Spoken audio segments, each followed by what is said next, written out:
The Picture of Dorian Gray by Oscar Wilde. This book is read by Isley Constantine. Chapter 1. The studio was filled with the rich odor of roses, and when the light summer wind stirred amid the trees of the garden, there came through the open door the heavy scent of the lilac, or the more delicate perfume of the pink flowering thorn. From the corner of the divan of Persian saddlebags on which he was lying, smoking, as was his custom, innumerable cigarettes, Lord Henry Wotton could just catch the gleam of the honey-sweet and honey-coloured blossoms of a laburnum, whose tremulous branches seemed hardly able to bear the burden of a beauty so flame-like as theirs, and now and then the fantastic shadows of birds in flight flitted across the long tussar silk curtains that were stretched in front of the huge window, producing a kind of momentary Japanese effect, and making him think of those pallid,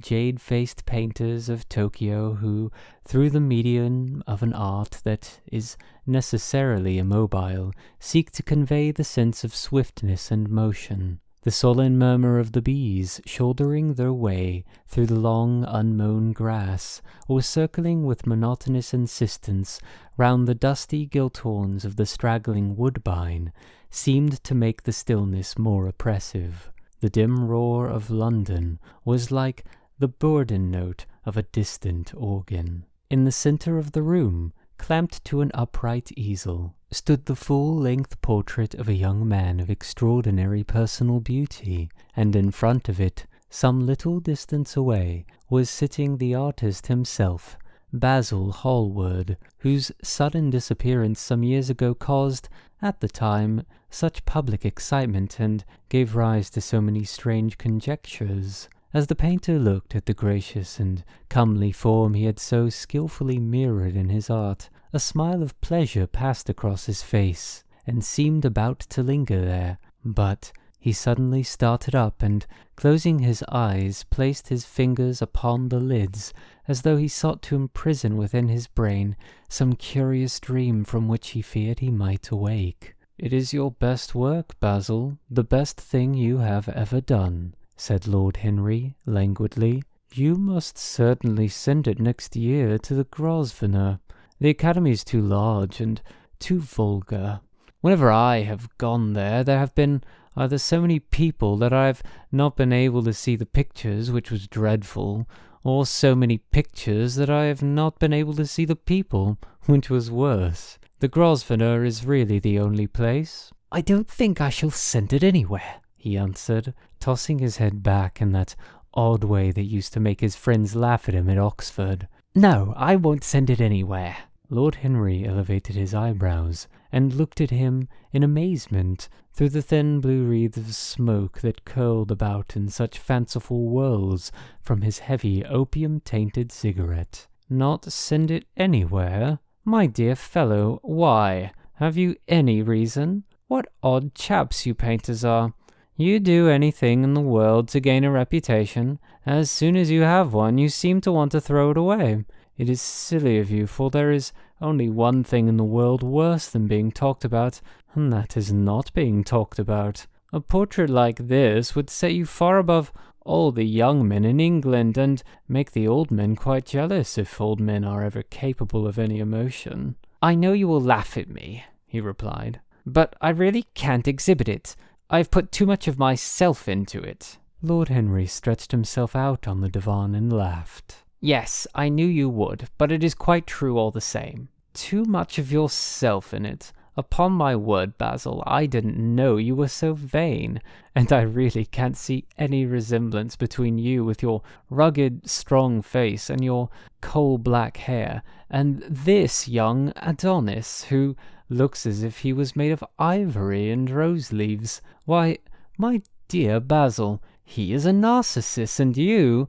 Well, of course you have an intellectual expression and all that, but beauty, real beauty, ends where an intellectual expression begins. Intellect is in itself a mode of exaggeration, and destroys the harmony of any face. The moment one sits down to think, one becomes all nose, or all forehead, or something horrid. Look at the successful men in any of the learned professions. How perfectly hideous they are. Except, of course, in the church, but then in the church they don't think. A bishop keeps on saying at the age of 80 what he was told to say when he was a boy of 18, and as a natural consequence he always looks absolutely delightful. Your mysterious young friend, whose name you have never told me, but whose picture really fascinates me, never thinks. I feel quite sure of that. He is some brainless, beautiful creature who should be always here in winter when we have no flowers to look at, and always here in summer when we want something to chill our intelligence. Don't flatter yourself, Basil. You are not in the least like him. You don't understand me, Harry, answered the artist. Of course I am not like him. I know that perfectly well. Indeed, I should be sorry to look like him. You shrug your shoulders. I'm telling you the truth.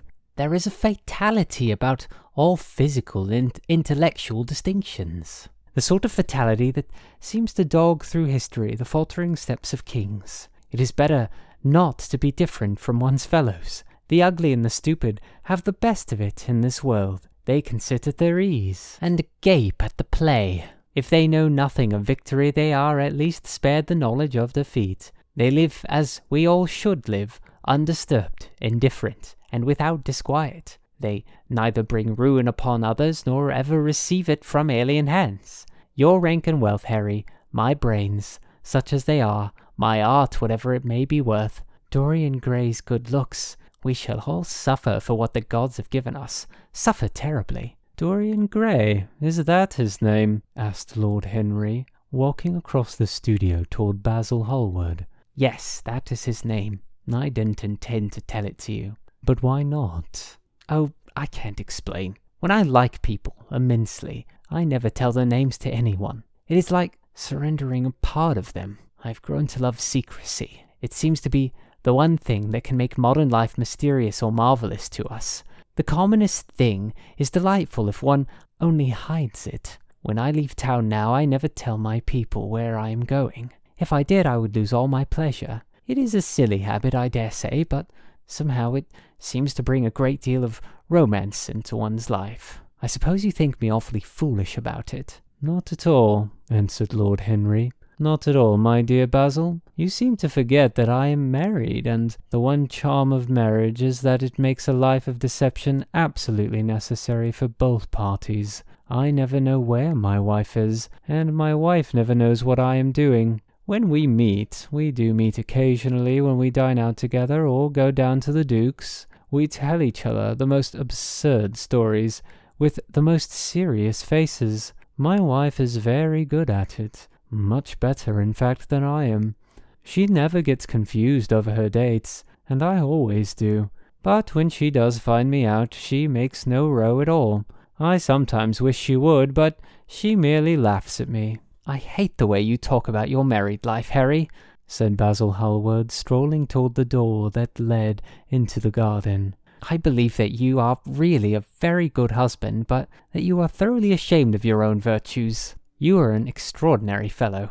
You never say a moral thing, and you never do a wrong thing. Your cynicism is simply a pose. Being natural is simply a pose, and the most irritating pose I know, cried Lord Henry, laughing, and the two young men went out into the garden together, and ensconced themselves on a long bamboo seat that stood in the shade of a tall laurel bush. The sunlight slipped over the polished leaves. In the grass, white daisies were tremulous. After a pause, Lord Henry pulled out his watch. "I am afraid I must be going, Basil," he murmured. "And before I go, I insist on your answering a question I put to you some time ago." "What is that?" said the painter, keeping his eyes fixed on the ground. "You know quite well."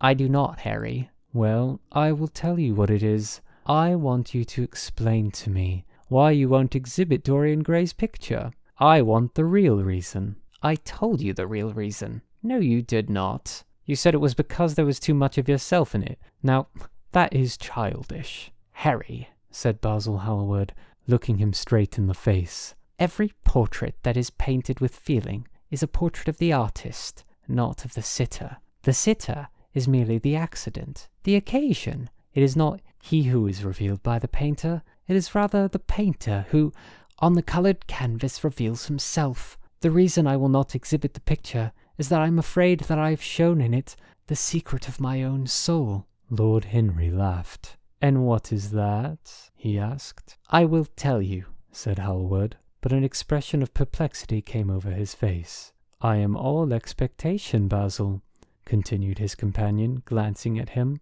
"Oh, there is really very little to tell, Harry," answered the painter, "and I am afraid you will hardly understand it. Perhaps you will hardly believe it." Lord Henry smiled, and, leaning down, plucked a pink-petalled daisy from the grass and examined it. "I am quite sure I shall understand it," he replied, gazing intently at the little golden white-feathered disc. "And as for believing things, I can believe anything, provided that it is incredible."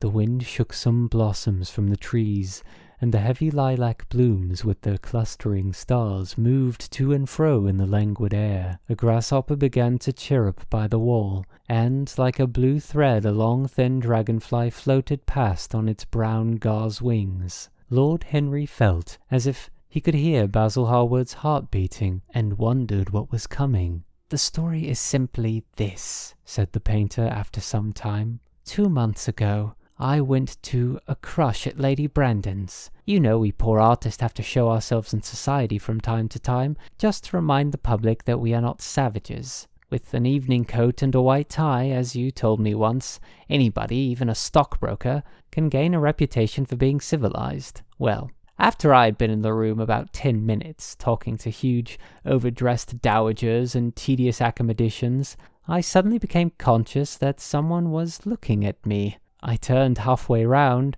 and saw Dorian Gray for the first time. When our eyes met, I felt that I was growing pale. A curious sensation of terror came over me. I knew that I had come face to face with someone whose mere personality was so fascinating that, if I allowed it to do so, it would absorb my whole nature, my whole soul, my very art itself. I did not want any external influence in my life.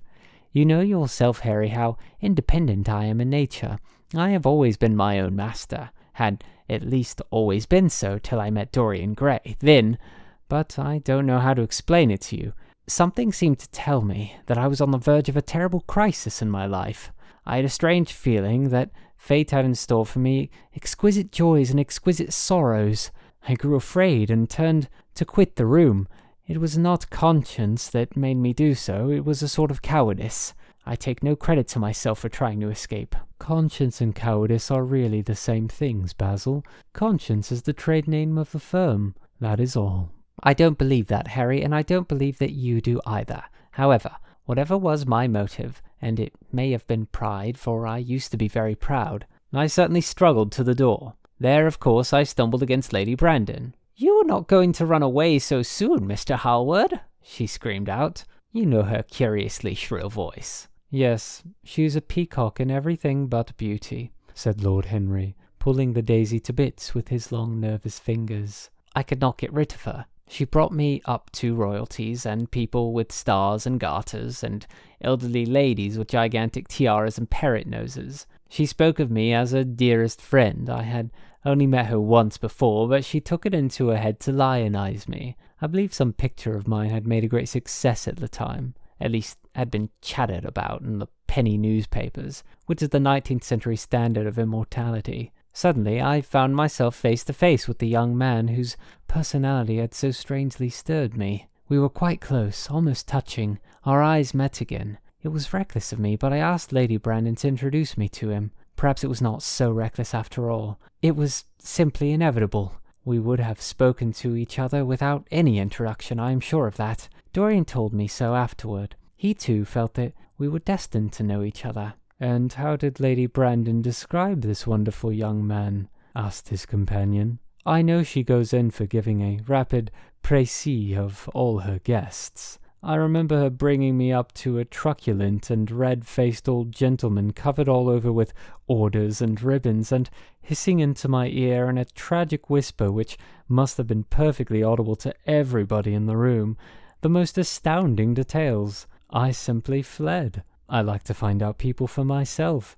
but poor Lady Brandon treats her guest exactly as an auctioneer treats his goods. She either explains them entirely away or tells one everything about them except what one wants to know." "Poor Lady Brandon. You are hard on her, Harry," said Hallward listlessly. "My dear fellow, she tried to found a salon, and only succeeded in opening a restaurant. How could I admire her? But tell me, what did she say about Mr. Dorian Gray?" "Oh, something like, 'Charming boy.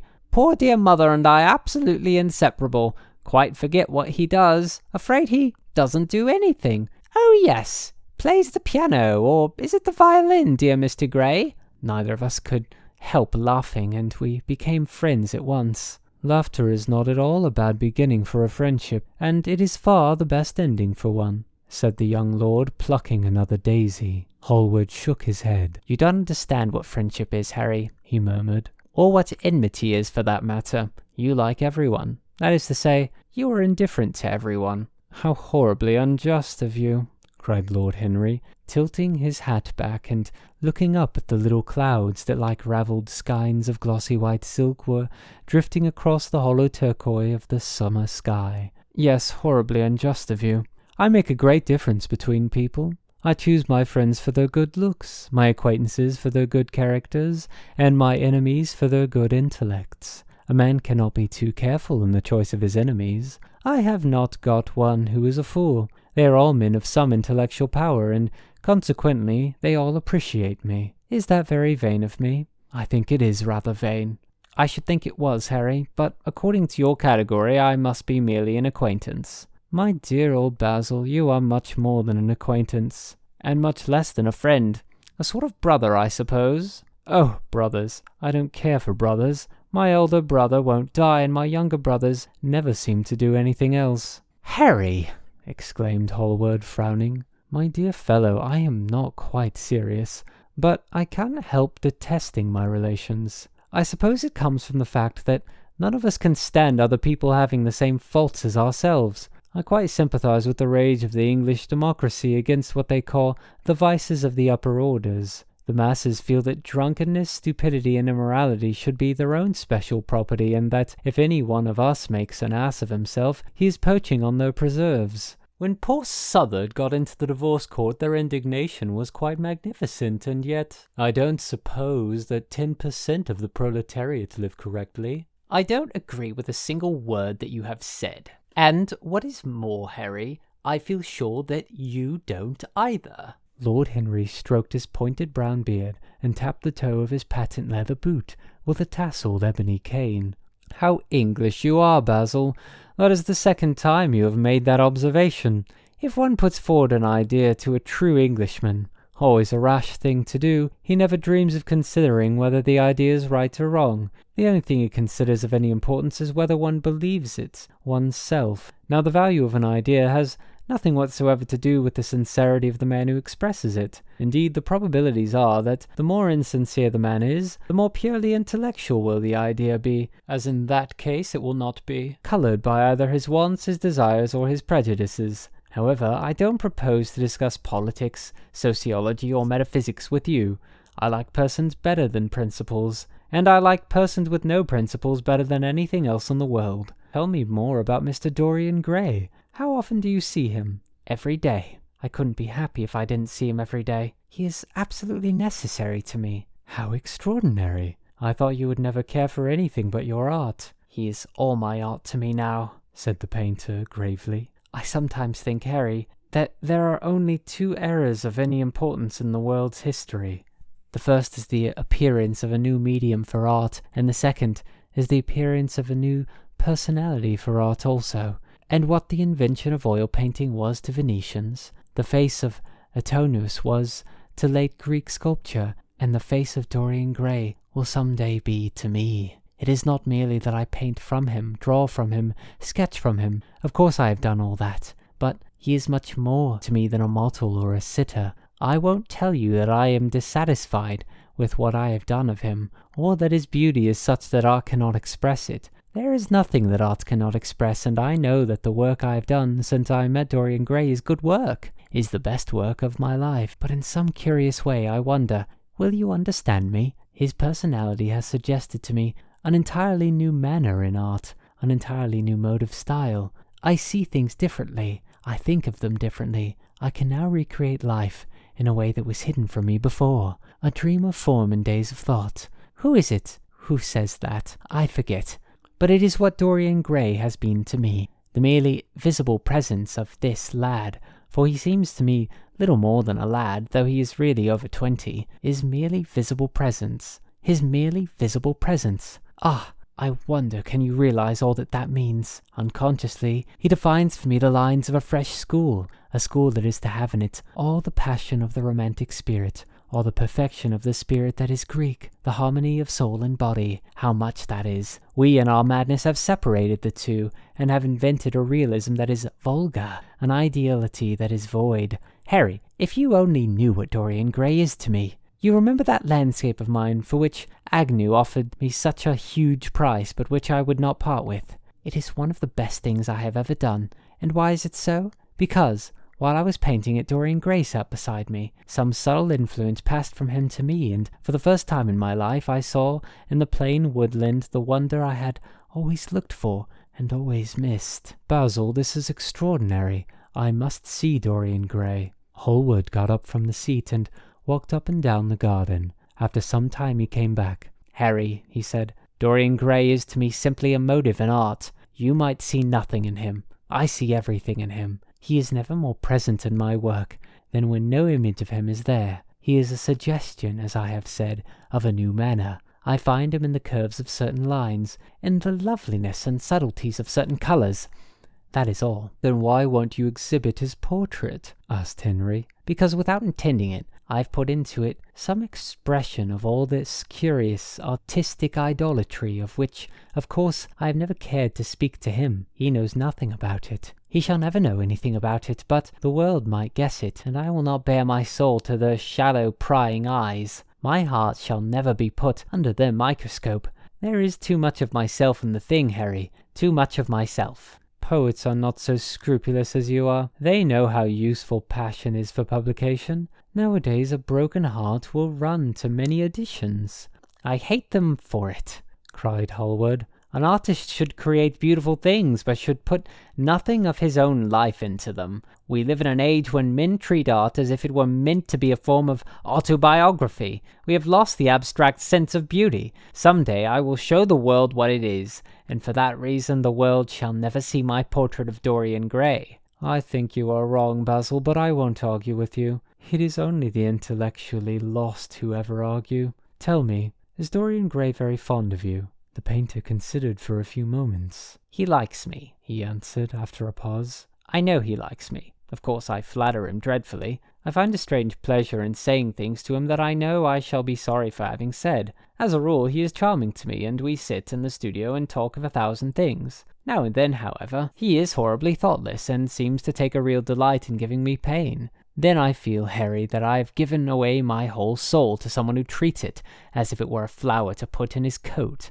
a bit of decoration to charm his vanity, or an ornament for a summer's day. Days in summer, Basil, are apt to linger, murmured Lord Henry. Perhaps you will tire sooner than he will. It is a sad thing to think of, but there is no doubt that genius lasts longer than beauty. That accounts for the fact that we all take such pains to overeducate ourselves. In the wild struggle for existence, we want to have something that endures, and so we fill our minds with rubbish and facts in the silly hope of keeping our place. The thoroughly well-informed man, that is the modern ideal. And the mind of the thoroughly well-informed man is a dreadful thing. It is like a bric-a-brac shop, all monsters and dust, with everything priced above its proper value. I think you will tire first, all the same. Some day you will look at your friend, and he will seem to you to be a little out of drawing, or you won't like his tone of colour or something. You will bitterly reproach him in your own heart, and seriously think that he has behaved very badly to you. The next time he calls, you will be perfectly cold and indifferent. It will be a great pity, for it will alter you. What you have told me is quite a romance of art one might call it, and the worst of having a romance of any kind is that it leaves one so unromantic. Harry, don't talk like that. As long as I live, the personality of Dorian Gray will dominate me. You can't feel what I feel. You change too often. Ah, my dear Basil, that is exactly why I can feel it. Those who are faithful know only the trivial side of love. It is the faithless who know love's tragedies. And Lord Henry struck a light on a dainty silver case and began to smoke a cigarette with a self-conscious and satisfied air, as if he had summed up the world in a phrase. There was a rustle of chirruping sparrows in the green lacquer leaves of the ivy, and the blue cloud shadows chased themselves across the grass like swallows. How pleasant it was in the garden, and how delightful other people's emotions were. Much more delightful than their ideas, it seemed to him. One's own soul and the passions of one's friends, those were the fascinating things in life. He pictured to himself with silent amusement the tedious luncheon that he had missed by staying so long with Basil Hallward. Had he gone to his aunt's, he would have been sure to have met Lord Goodbody there, and the whole conversation would have been about the feeding of the poor and the necessity for model lodging-houses. Each class would have preached the importance of those virtues for whose exercise there was no necessity in their own lives. The rich would have spoken on the value of thrift, and the idle grown eloquent over the dignity of labour. It was charming to have escaped all that. As he thought of his aunt, an idea seemed to strike him. He turned to Hallward and said, "My dear fellow, I have just remembered." "Remembered what, Harry?" "Where I heard the